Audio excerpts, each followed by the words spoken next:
20多天，美国总统拜登有亲身去到密西根州的现场，支持劳工的诉求。劳工是要求爱调关薪水4成。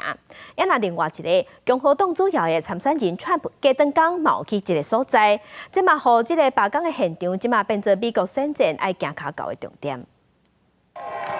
美国总统拜登2日头壳底联合汽车工会 UAW 的棒球帽啊，亲身到密西根州底特律附近一间汽车零件配送中心，支持罢工的汽车工人要求增加薪水的诉求。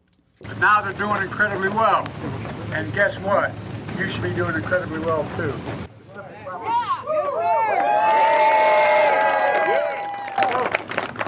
Stick with it, because you deserve the significant raise you need and other benefits.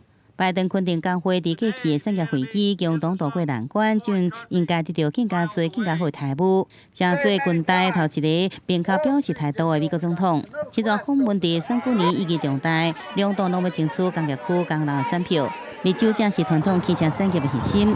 共和党主要总统参选人川普隔天也要来访，有了会强烈来批评拜登的电动车政策。这工会拒绝对任何一位总统候选人来表示支持。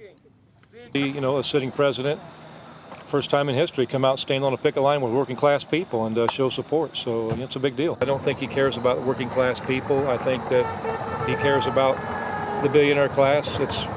He cares about the corporate interest. No, I wouldn't. I wouldn't vote for keeping the borders open like they are, or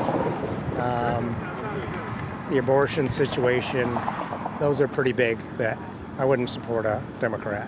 工会强调，10月开始的罢工行动是反抗企业贪心的战争，要求法律通用价。苏泰兰地区3大汽车制造商合理分配利润，互劳工互数年合约加40%左右调薪，加上各种的福利保障。这相关的薪水协商，永远是讲袂完。